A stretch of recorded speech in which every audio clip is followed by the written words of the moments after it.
guys, welcome back to my channel. It is Christian here. Thank you so much for joining me today. So today I'm going to be talking about some of my favorite products of the last couple of months. This is going to be kind of like an accumulation of some favorite products that maybe you guys have or have not heard me talk about. Before I get into the video, I just want to say that if you were new to my channel, welcome. Thank you so much for joining me today. If you don't mind, go ahead and hit the subscribe button down below.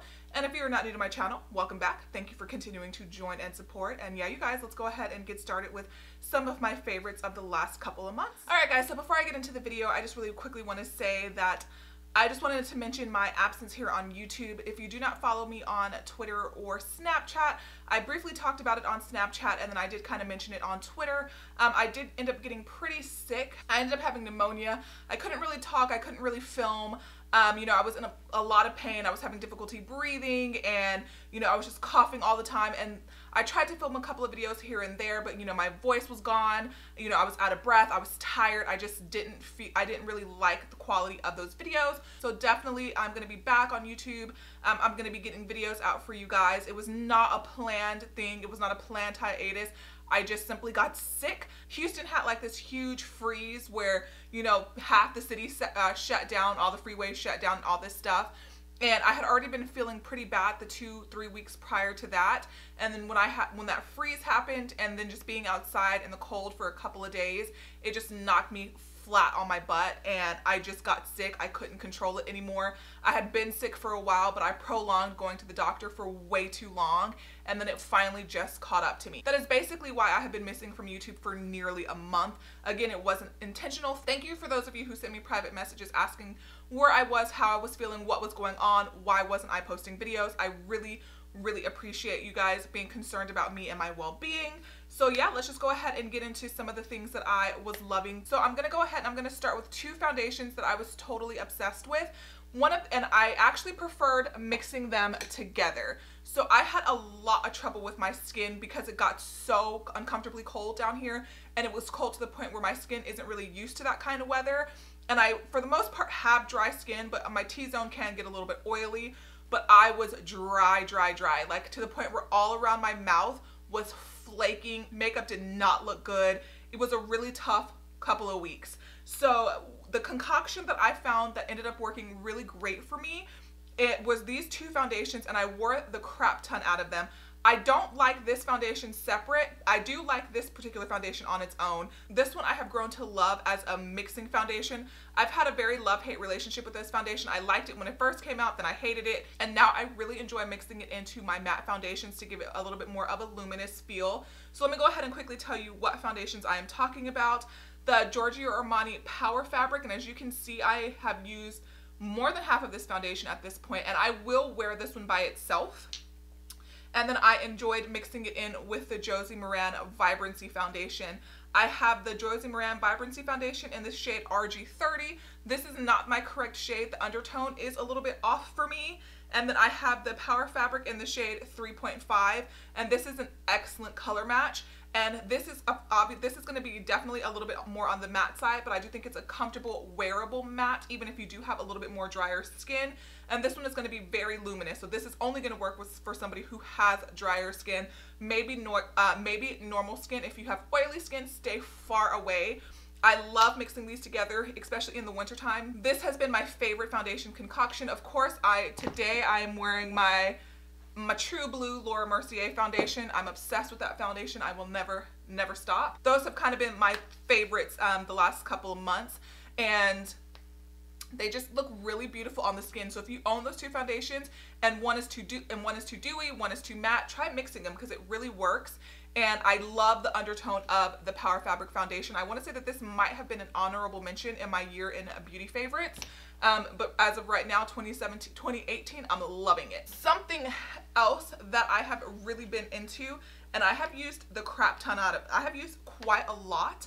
I haven't even really had this product very long, but you can see I've already made a huge dent in it. This is the SMASHBOX Primer Oil.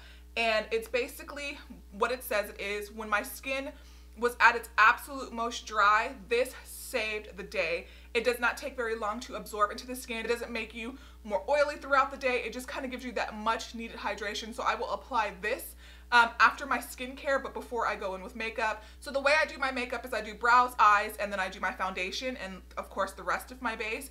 So I'll put this on before I start my brows, let it sink into the skin, and then I go in with my other primers.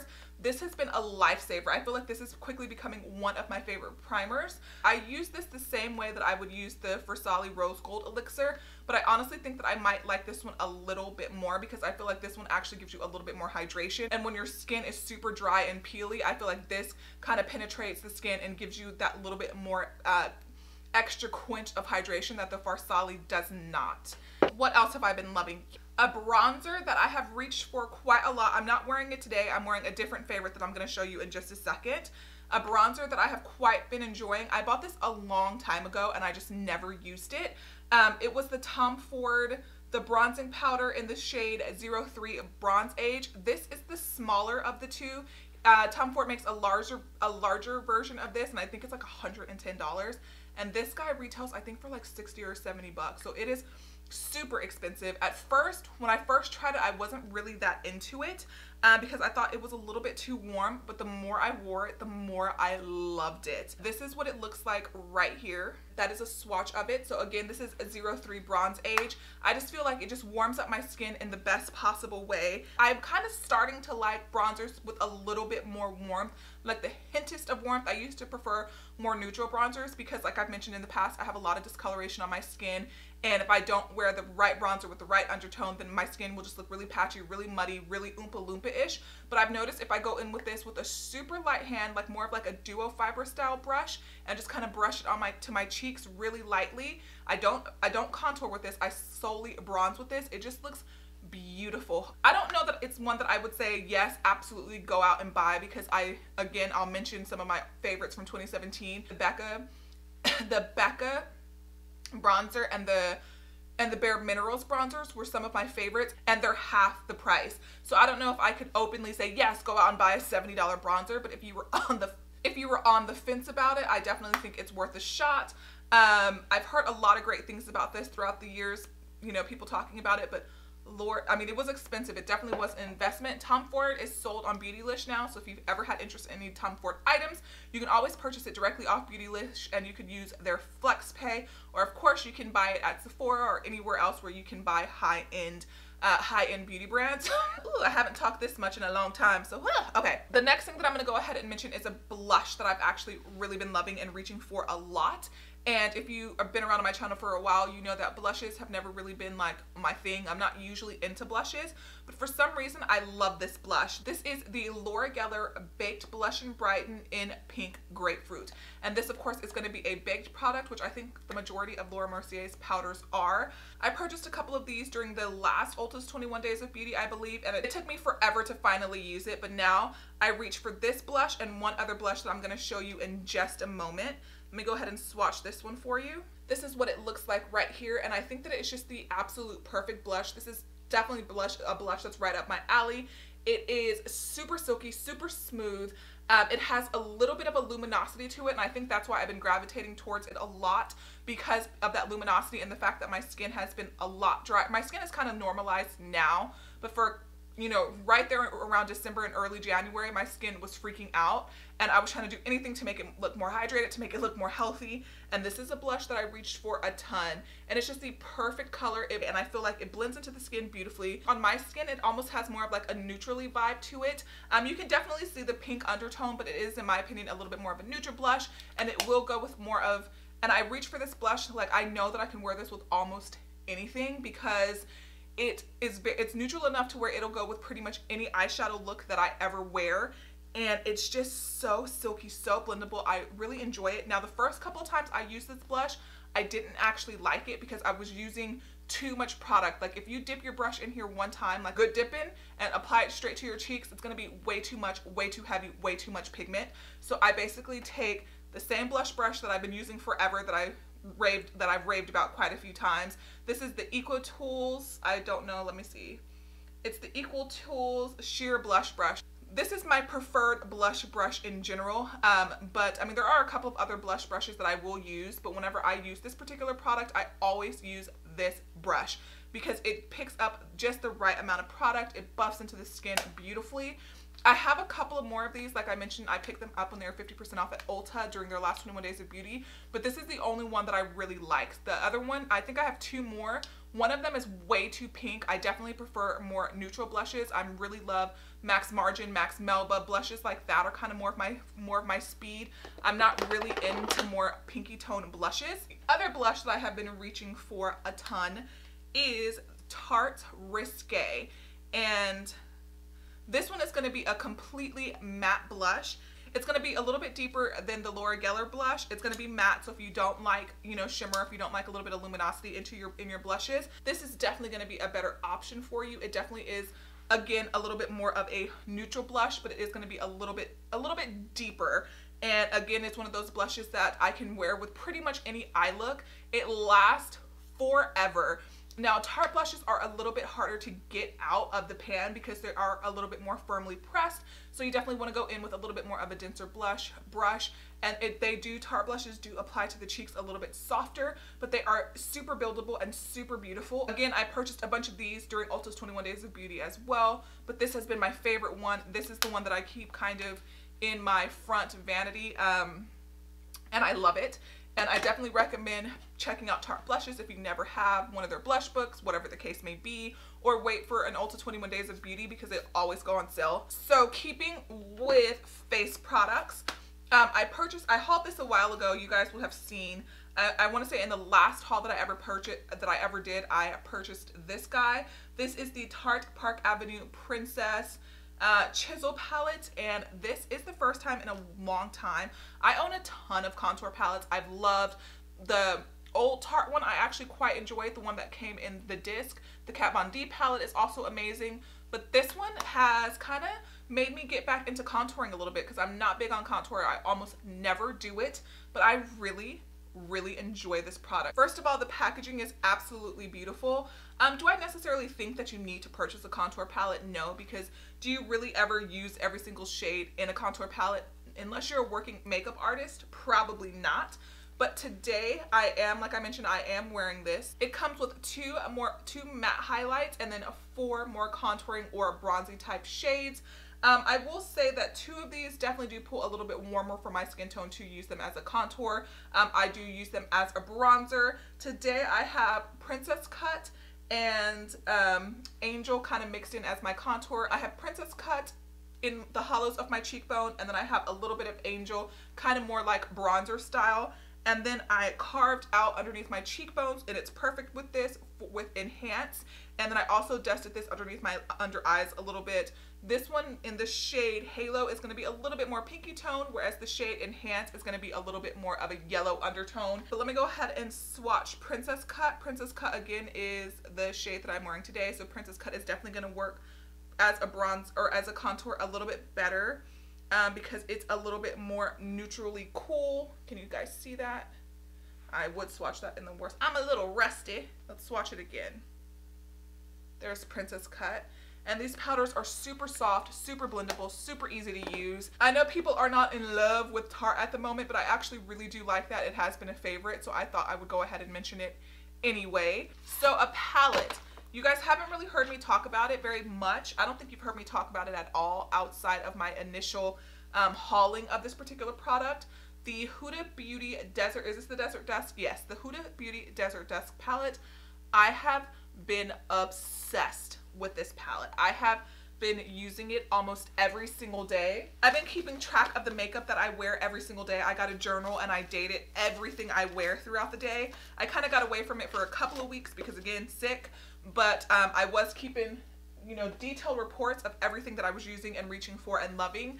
And this palette definitely showed up quite a lot in the months of December and January. I love it. It is, I mean, I definitely think that it could use a little bit of tweaking. Like, there's probably 1 or 2 shades in here that I could live without. But overall, it's a solid palette. My favorite shades in this palette that I reach for the most, I use Amber. I use Ode, or I believe it is OUD, Saffron a ton. I love Turkish Delight, Angelic when I want to go for just a super easy angelic kind of eye look. I reach for that. That's another favorite of mine as well. I've never used the glitter.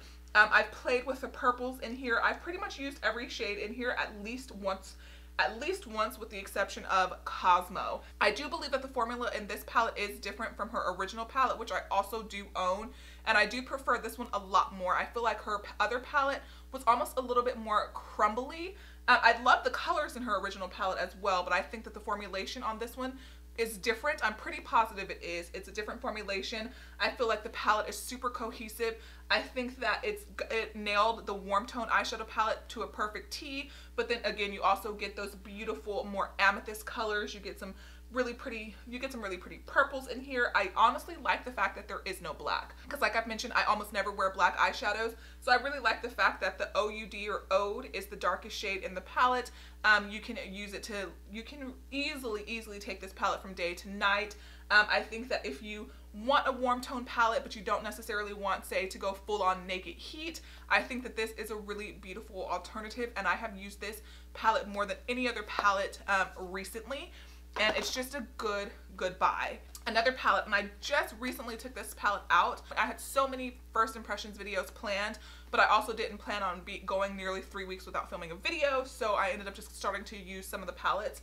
And one of the palettes that I actually was super impressed by, I haven't worn it a ton, and every time I've worn it, I've been super impressed with this palette. This is the Too Faced Chocolate Gold eyeshadow palette. The original Too Faced Chocolate Bar palette is one of my favorites of all time. I hit pan on so many of those colors. Somewhere down the line, I definitely would like to repurchase that palette, but for right now, I'm kind of just making my way through my makeup collection.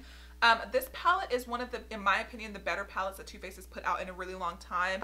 I know the Just Peachy palette, I also mentioned that in my favorites of 2017. I thoroughly enjoy this palette. I still use this palette regularly. I mean, I'm talking like it's halfway through 2018. It's February, so I mean, of course I still use that palette. I haven't, surprise, been buying a lot of makeup recently.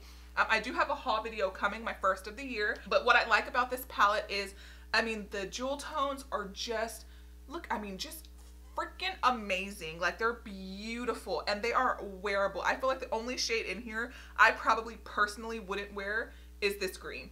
Everything else in here I have, let me see, I'm lying, I don't wear the black. So the only 3 shades in here I have not worn are the green, this pink, and the black. Every other shade in here I've worn. They're beautiful, they are pigmented. I think that this is a palette that Too Faced got right, and I think what I like most about it is because a lot of brands have been coming out with the all shimmer, the all, you know, glitter, the all jewel tone. We've been seeing that a lot from brands recently, but what I like about this palette and what I think Too Faced did correctly with this palette is they went ahead and added those few staple matte shades. Instead of just making it all jewel tone, they kind of sat down and said, you know what, this is a trend that everybody's kind of doing right now. We're into it, but let's take it a step further and make this an all-in-one, all-inclusive.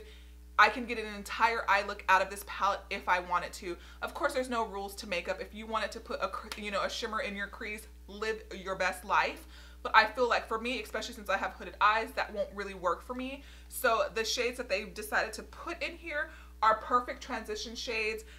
This brown, I mean, this brown can be a little bit too light for me if I want to use some of the more vibrant jewel tones, but anytime I want to go in with some of the lighter ones, like this guy right here, Gold Dipped. I think I love Gold Dip as a favorite. And which one is this? Classy and Sassy is a favorite. I like the fact that the highlight shade is in one of the larger pans, and this gold shade is also in one of the larger pans. I mean, because this is stunning. I think Too Faced needs to go back to basics a little bit and do what they do well. I think that they can get back on track if they keep releasing products like that instead of just kind of just throwing a bunch of crap at us. I like that palette. I'm excited about that palette, and I'm so glad I picked it up because I was on the fence about it. I'm going to mention a tool. I don't mention tools too often on my channel, but I thought I would go ahead and mention one today. A lot of people have talked about this sponge, I think. Maybe it's either this one or the Flower Beauty, but I feel like it's this one. I freaking loved it. I lost my beauty blender. I had purchased a brand new beauty blender during the VIB sale, and it just walked away. Then I remembered that I had purchased this from Ulta, and I opened it up, and I have not missed my beauty blender at all. This is the Eco Tool sponge. It's super soft. It blends in my foundation effortlessly. I like the fact that you have different edges, different corners.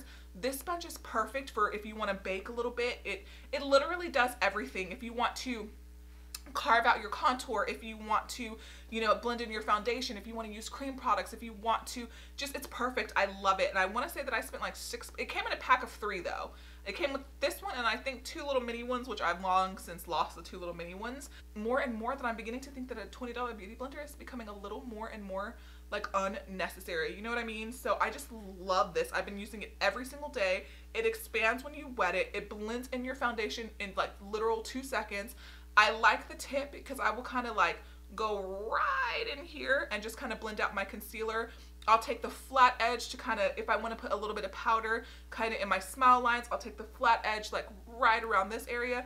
This sponge is amazing. I love it. I want to go ahead and mention a hair care item that I've been thoroughly enjoying and I think is making a difference with my hair. As you guys know, I'm not really big into hair. I kind of want to dive a little bit deeper with hair in 2018, kind of see if I can get my hair a little bit thicker, a little bit longer, a little bit more, you know, a little bit healthier. And I have been loving this. A lot of people talk about this mask. It's definitely expensive, but I definitely think it's worth it. I only wash my hair maybe twice a week. Sometimes, depending on how I'm feeling, I might only do it once a week. It depends on my mood. But this is the BRIOGEO Don't Despair Repair Deep Conditioning Mask. It's free of sulfates, silicones, and parabens. And holy cow, my curls, whenever I use this mask, I think it says to only leave on for like 15 minutes, but I usually will leave it on for 45 minutes, maybe even an hour. I'll put it on, I'll wash my hair, and then I won't use conditioner. I noticed that I haven't been using conditioner since I've started using this. I kind of just go in and wash my hair, shampoo it, and then I will go in with a pretty decent amount of this stuff and then just work it all in my hair, finish doing whatever I have to do, get out of the shower. I will leave it in my hair for a good amount of time after I get out of the shower. One time I watched an entire episode of This Is Us, forgot this was in my hair, and then I washed out, and my curls, like, it was just so easy to detangle my hair because I typically like to detangle. I'll comb my hair in the shower to kind of get tangles out, but once I'm out of the shower, once I'm working like products, I will kind of like finger detangle my hair and then once my hair is completely dried, I will never like a comb will never touch my hair. But I feel like my hair feels softer. I feel like my hair feels a little bit thicker. I mean, on camera it kind of looks the same because I style my hair the same way like every day of my life because I don't have time. But no, I parted my hair to a different side today. So, you know, look at me. I definitely think this is worth the money. It's definitely a treatment. It's not something you need to use every day. Again, I only wash my hair once to twice a week, but I do use this every time I wash my hair, and I leave it in until I feel like taking it out. And I see a difference. I notice a difference. I picked up a couple of other BRIOGEO products that I actually like, but I've gotten those more recently. And I've only used them a couple times. You'll probably see all of that in a haul video very soon. I had some more products to talk about, but I think I'm gonna go ahead and cut this video short because I'm feeling a little. Anyways, let me go ahead and mention this last product. This is the FARMACY Green Clean Makeup Meltaway Cleansing Balm. Holy bejesus, this stuff is probably, and I've already used it. I need to go ahead and order another one. I need to hop on Sephora's website. I'm trying to stay off of Sephora, you guys. I'm on a low buy, like, because this year I really want to, me and my older sister were talking about taking a cruise. I'm redoing my entire apartment, like as far as furniture. The only thing I'm keeping the same is my bed set. Everything else I'm doing like new couch, new TV, new, just everything. So makeup, I can't believe I'm about to say this, is not like on the forefront of priority right now. So I've kind of just been using and playing with what I have and only repurchasing things. But anyways, this stuff is probably the best makeup remover I have ever used. I was in love. I really like the Boscia. Is it Boscia? I believe it's Boscia. I haven't used that one in a while though. The Clinique Take the Day Off Balm had been my favorite, but I feel like this one is more expensive than the Clinique. I'm not sure if it has more product though. I feel like I did go through this kind of quickly. I've mentioned it before, but I'll go ahead and mention it just really quickly. Basically what I do is I take a cleansing balm like this and I just spend maybe 60 seconds working it into my skin. I don't use a makeup remover cloth, nothing like that. And then I will just kind of wash my face off, which is warm water. Then I will go in with micellar water and just my Shiseido cotton pad, and I will clean whatever residual makeup is left on my face off. And then I will go in with my cleansing, my Clarisonic or my Foreo, depending on how my skin is feeling that day. I determine at that time which one of those to use. And whenever I use this, I notice that when I go in with my micellar water, there's not nearly as much residual makeup on my face as there would be with any other makeup removers. This is really good. A couple of you guys mentioned it to me in the comments a while ago, so I finally picked it up. I hadn't really touched base with you on whether or not I actually did enjoy this product, but I actually do. And yeah, you guys, that is pretty much it. Those are all, well, most of, because like I mentioned, there was a couple more products I wanted to talk about. Maybe I'll do a part 2 of this. But anyways, you guys, thank you so much again for watching today's video. Please don't forget to subscribe if you have not subscribed already. I am so excited for 2018. I know getting pneumonia was not a good way to start the year, but you know, hopefully we'll end it on a, hopefully this year is going to be one of the best. And yeah, you guys, I will see you in the next video, and I will do my best to get another one up for you guys this week. Hopefully a Foundation Friday, because I do have some Foundation Fridays filmed. I just need to sit down and like actually edit them. So hopefully you will be seeing a Foundation Friday this Friday. We'll be bringing that series back. And yeah, I will see you in the next video. Bye guys.